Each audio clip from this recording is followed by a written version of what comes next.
আমি যেই জায়গাটিতে দাঁড়িয়ে আছি এই জায়গাটি হলো ফুলপুর তারাকান্দার মধ্যবর্তী স্থান এবং এই জায়গার সৌন্দর্যের কারণ হলো রাস্তার দুই পাশে দুটি হাওর রয়েছে এবং এখানকার ইউনিয়ন পরিষদ প্রাইমারি স্কুল হাই স্কুল মাদ্রাসার জন্য বেশ পরিচিত এবং ফুলপুর ময়মনসিংহ মহাসড়কের সড়ক দুর্ঘটনার অন্যতম জায়গাও এটি। হাই ডিয়ার নেটিজেন্স, আমি কথা বলছি ময়মনসিংহের সবার পরিচিত কাকনি গ্রাম থেকে।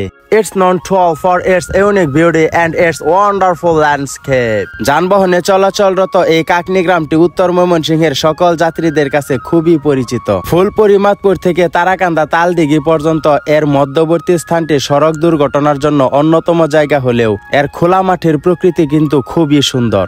It's the longest tower in northern Mymensingh, about 3 or 4 kilometers. As far as my eye can see, I enjoy its beauty. And this village has a lower population density than other villages.